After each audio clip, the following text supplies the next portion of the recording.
Coucou tout le monde, bienvenue dans cette nouvelle vidéo. J'espère que vous allez bien, moi ça va très bien. Alors pour cette nouvelle histoire, je vais vous raconter une story time horreur. Mais juste avant de commencer cette nouvelle histoire, n'oubliez pas de vous abonner à ma chaîne, de liker cette vidéo et de partager cette vidéo au maximum afin que l'algorithme de YouTube donne beaucoup plus de visibilité à ma chaîne. Je vous en remercie. Donc sans plus attendre, le début de l'histoire. L'histoire que je m'apprête à vous raconter s'est passée en Syrie. Je vais vous raconter l'histoire de la maison Al-Abrash, l'une des maisons les plus hantées de Syrie. Cette magnifique maison, construite sur 2 étages et aux volets couleur olive, cache en réalité bien des secrets. Tout commence en 1945, quand Cheikh Khalid Al-Abrash, notable de Damas, rentier et propriétaire terrien, achète un terrain afin d'y faire construire une maison de 2 étages pour y loger sa nombreuse famille. Le chantier a duré à peu près 2 ans, et pendant ces 2 années-là, des phénomènes inquiétants ont eu lieu. En effet, 13 ouvriers et maçons trouvent la mort en construisant cette maison. D'autres sont grièvement blessés, puis d'autres sont tombés soit du balcon, soit de la terrasse.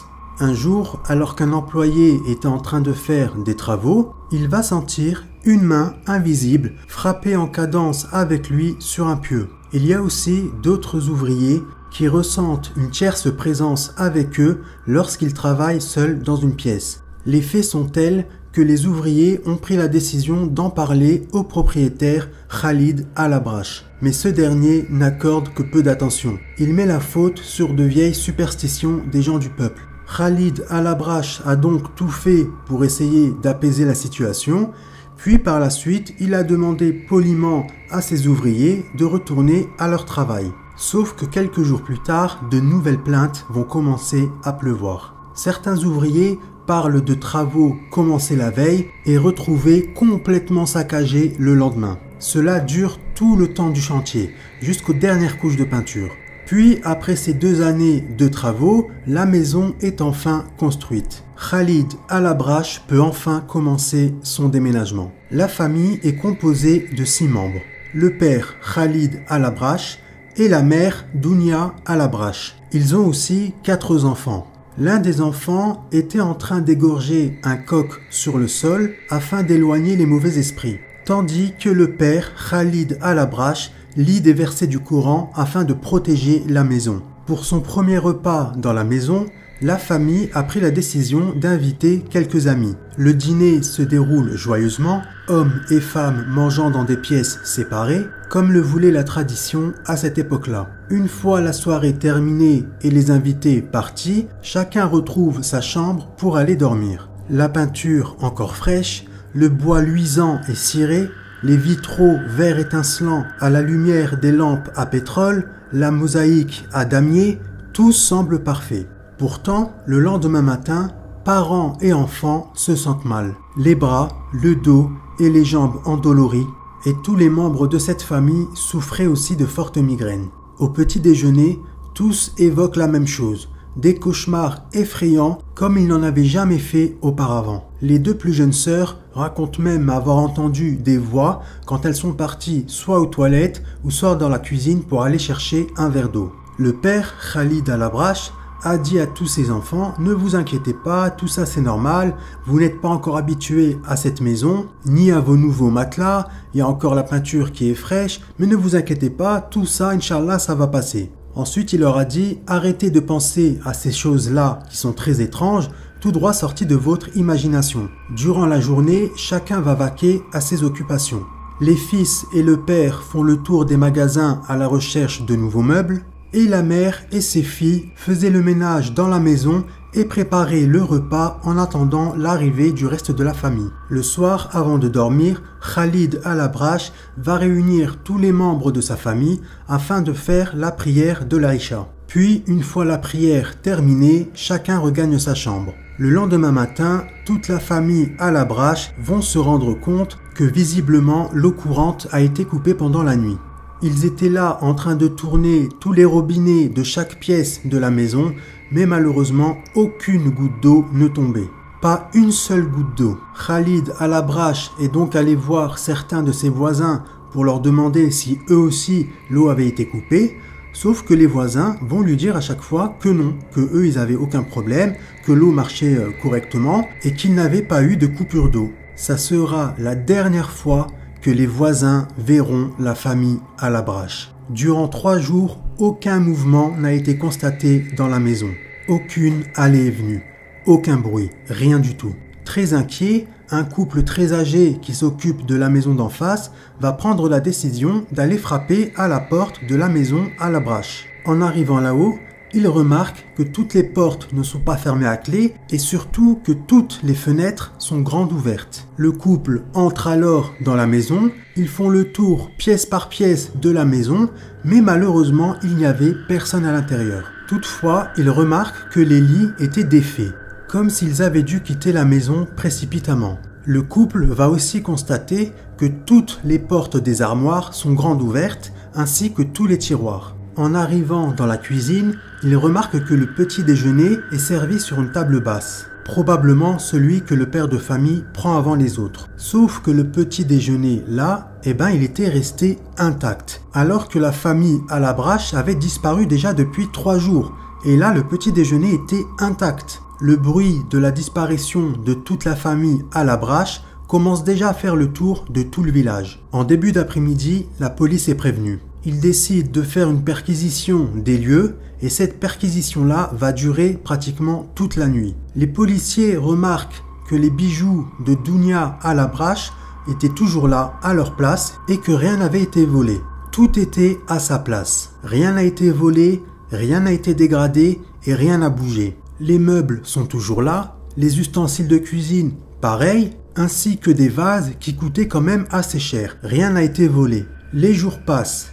Les semaines passent et les mois passent sans aucune nouvelle de la famille à la Brache. C'est comme si la terre les avait avalés. Pendant la perquisition de la police, l'un des policiers va trouver dans la chambre des 2 filles un journal intime. Et le contenu de ce journal intime a été dévoilé. Je vais vous en lire un extrait. La première nuit dans la maison a été terrifiante. Vu que je n'arrivais pas à trouver le sommeil, je n'arrêtais pas de bouger et de me tourner dans tous les sens dans mon lit.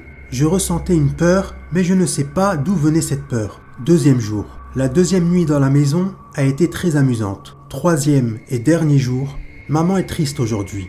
Elle ne m'a pas adressé la parole de la journée. Et j'ignore pourquoi. Papa aussi est très bizarre. Il semble comme une âme en peine. J'ai beau lui parler, mais j'ai l'impression qu'il ne me voit pas et qu'il ne m'entend pas. Il ne fait que manger. Papa ne fait que manger, c'est tout. Les pages de ce journal intime a été relayées par les journaux à sensation de l'époque. À cause des journaux à sensation qui ont dévoilé le contenu assez flippant du journal intime de l'une des 2 sœurs, le quartier Algiz Al-Abiad était tombé dans la frayeur. Au bout de presque 5 mois d'investigation sans résultat, l'affaire de la disparition de la famille à la Brache est classée. La police a cadenassé toutes les portes de la maison et a fermé toutes les fenêtres de la maison. Aucun membre de la famille à la Brache ne s'est manifesté pour reprendre la maison. Et cela dure pendant 20 ans. Pendant 20 ans, aucun signe d'un membre de la famille à la Brache. Que ce soit des membres de la famille proche à la Brache ou de la famille éloignée, aucun membre ne s'est manifesté afin de récupérer la maison. Et pendant ces 20 années-là, aucun voisin ne passait devant la maison. Ils passaient tous sur le trottoir d'en face, parce que pour eux, la maison, elle était maudite, elle était très mauvaise. Donc ils avaient tellement peur de cette maison qu'ils passaient sur le trottoir d'en face. Et cette maison-là refusait de dévoiler tous ses secrets. Ce n'est qu'au début des années 1980 que des membres éloignés de la famille à la Brache arrivent sur les lieux pour revendiquer le bien immobilier. Ils se présentent donc comme des cousins éloignés de Khalid à la Brache, et vu que la police n'avait plus aucune nouvelle des fils de Khalid à la Brache, selon la loi islamique, la maison revenait de droit aux cousins de Khalid à la Brache. Les cousins mettent donc la maison en location et les demandes commencent à pleuvoir. Après la disparition de tous les membres de la famille à la Brache, la première personne qui va occuper les lieux de cette maison effrayante est un employé consulaire de l'ambassade de Russie à Damas. Et cet homme s'appelle Andrei Salafiev. Sauf que Andrei Salafiev ne comptait pas vivre dans cette maison, il comptait en faire autre chose. Sa motivation réelle et sérieuse était en réalité de faire quelques recherches afin de savoir qu'est-ce qui s'est passé exactement dans cette maison-là, dans les années 40, quand cette famille a disparu. Il voulait simplement enquêter sur la disparition prématurée de la famille Alabrache. Convaincu que l'affaire possède une forte dimension occulte, il fait appel à un médium et à un parapsychologue afin qu'il l'aide à percer le mystère de la disparition de la famille Alabrache. Sauf que leur issue sera fatale. Les deux spécialistes du paranormal meurent tour à tour dans des circonstances mystérieuses. Le premier est retrouvé pendu au bout d'une corde dans la cuisine. Quant au second, il disparaît sans laisser de traces, exactement comme la famille Alabrache. Il a disparu du jour au lendemain sans laisser aucune trace. Personne ne sait où il est, ni sa famille, ni ses amis, personne. Puis une deuxième enquête est ouverte, rapidement étouffée par l'ambassade russe, car il ne souhaitait pas être mêlé à une affaire comme celle-ci. Et cela dure jusqu'en 2003, jusqu'au jour où une famille irakienne décide de louer la maison. Sauf que leur installation dans cette maison a été marquée par un drame. Le soir même, l'un des fils de cette famille a été retrouvé mort dans son lit. 2 jours plus tard, cette famille a quitté les lieux précipitamment. Quelques mois plus tard, 3 institutrices décident de louer cette maison et d'y faire une colocation. Leur séjour dans cette maison durera seulement 4 jours avant que les 3 institutrices quittent cette maison précipitamment en pleine nuit. Elles ont même laissé derrière elles toutes leurs affaires dans cette maison maudite. Certains diront que les 3 institutrices, au cours de leur petit séjour dans cette maison maudite, ont perdu la totalité de leur dentition, mais aussi qu'elles avaient des visions horrifiantes, ce qui fait qu'elles avaient du mal à dormir. Les voisins en avaient tellement marre de cette maison qui était maudite et effrayante qu'ils ont pris la décision d'appeler un imam. L'imam est donc entré dans cette maison maudite et il en est sorti quelques minutes plus tard avec le visage pâle et en colère. Les voisins diront que cet imam, en sortant de cette maison, parlait de façon incompréhensible avant de partir en courant sans même leur donner une explication. 1 an après cette histoire, un couple de médecins d'Alep ont pris la décision de louer le rez-de-chaussée de cette maison. Et ces 2 médecins-là avaient 2 enfants. Leur séjour a été beaucoup plus long que les précédents locataires, car leur séjour à eux va durer 1 mois. Pendant cette période, les voisins ne cessent de les mettre en garde sur les dangers encourus. Les voisins ont demandé à cette famille-là de partir le plus vite possible avant qu'il leur arrive quoi que ce soit, sauf que le médecin a balayé d'un revers de la main tous les dires de ses voisins. En rentrant chez lui, il a dit à sa femme « Ce ne sont que des histoires de grand-mère, je n'y crois pas une seule seconde ». Pourtant, au 30e jour de leur séjour, tout va basculer précipitamment. Tout commence dès la matinée. La femme du médecin ignore pourquoi, mais elle a un mauvais pressentiment. Et ce mauvais pressentiment-là va durer pendant toute la journée. Et son mari va commencer à remarquer que tous les objets de la vie courante faisaient des bruits extrêmement forts, aussi bien que le ventilateur, que les vitres des fenêtres ou bien même les portes. Tout semble avoir doublé, voire même triplé de volume sonore, et surtout de manière incompréhensible. Pire, en s'enfermant dans son bureau pour travailler, la lumière va s'éteindre. Le médecin se lève donc, il va appuyer sur l'interrupteur, mais celui-ci semble bloqué. Quand il essaye de sortir de son bureau, la lumière revient à nouveau. Sauf que cette fois-ci, la lumière que dégageait cette ampoule était vraiment très intense. Le médecin, très cartésien, a simplement pensé que c'était un problème technique. En effet, les pannes d'électricité sont fréquentes dans ces maisons très anciennes à Damas. Mais lorsqu'il revient dans son bureau, la chaise sur laquelle il était assis quelques secondes auparavant n'est plus là. Elle avait complètement disparu. La terreur arrive à son apogée le soir même. Les parents vont aller voir dans la chambre de leurs enfants pour voir s'ils étaient bel et bien en train de dormir, quand soudain ils vont remarquer qu'il manquait un de leurs enfants. et le drap du lit de son enfant est sans un pli. Puis, d'un seul coup, ils vont entendre leur enfant crier « Maman, maman, maman, maman !» Les cris qu'entendaient les parents semblaient venir du deuxième étage. Le couple se précipite donc, suivant la provenance de la voix du petit garçon. Puis ils vont remarquer que les cris du petit garçon semblaient provenir de derrière une porte. Le père tente de forcer cette porte, mais il sent comme s'il y avait quelque chose de l'autre côté de la porte qui était pareil en train de pousser. Il a vraiment senti une résistance de l'autre côté de la porte, comme si 3 ou 4 hommes la bloquaient de l'intérieur. Après une dernière tentative désespérée, le loquet explose et la porte s'ouvre enfin. Quand la porte s'ouvre, la pièce est sombre et elle sent le moisi. Sauf que le problème, à l'intérieur de cette pièce, leur enfant n'était pas là. Il y avait seulement une note qui était collée sur le mur. Et sur cette note était écrit « Le départ ou la mort ». Les parents sont donc remontés, ils sont passés devant la chambre de leurs enfants et là, ils vont trouver le petit garçon qui était endormi dans son lit paisiblement, comme si de rien n'était. Sauf que ses bras et ses jambes sont remplis de griffures suspectes. Le couple en a eu tellement marre, et le couple surtout a été vraiment très effrayé, que le lendemain matin, ils ont pris leurs affaires et ils ont quitté précipitamment la maison.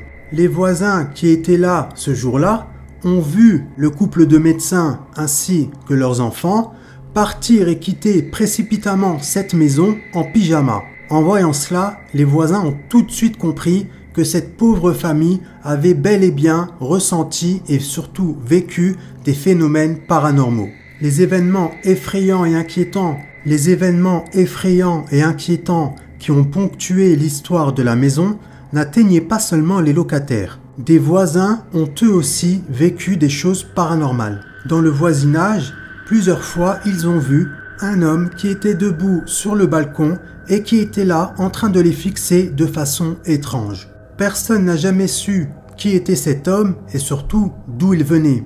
Il arrivait même très souvent que les lumières s'allumaient en pleine nuit et qu'elles restaient allumées toute la nuit et qu'elles s'éteignaient seulement le lendemain. Ça arrivait très fréquemment. À force de tous les départs précipités des locataires, plus tout ce que les voisins ont vécu et vu et tout ce qui se passait dans cette maison, les propriétaires ont pris la décision de brader la maison.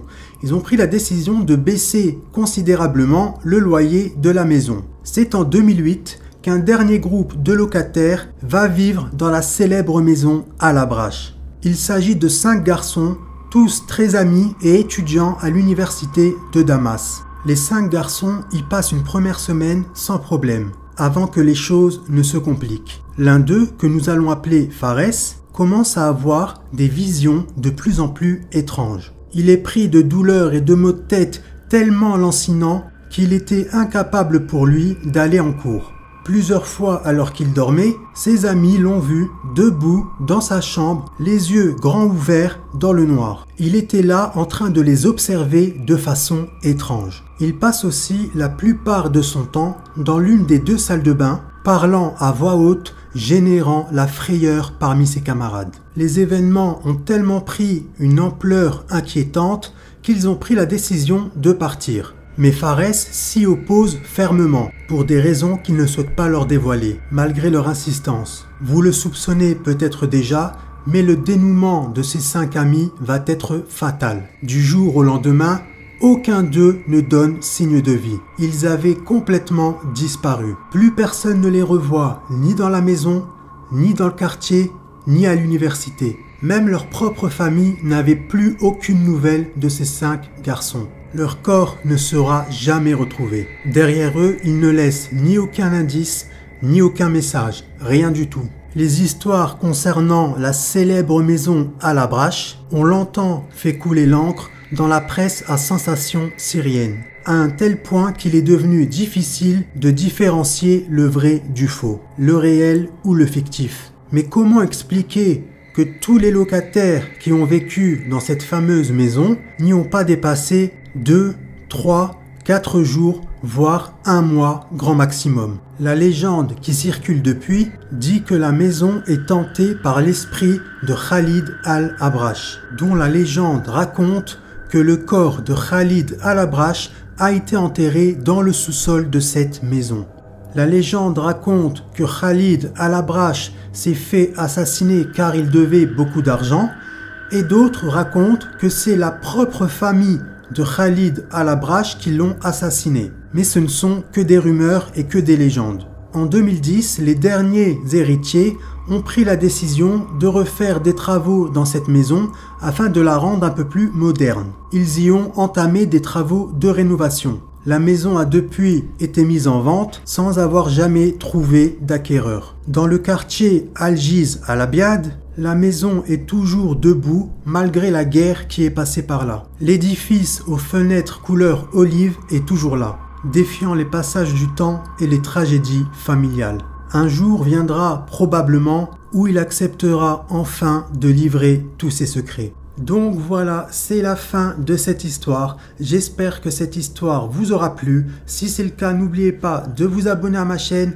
de liker cette vidéo et de partager cette vidéo au maximum afin que l'algorithme de YouTube donne beaucoup plus de visibilité à ma chaîne. Je vous en remercie. Je vous remercie d'avoir écouté cette histoire du début jusqu'à la fin. Et quant à moi, je vous dis à la prochaine vidéo. Et quant à vous, je vous dis prenez soin de vous. Bye!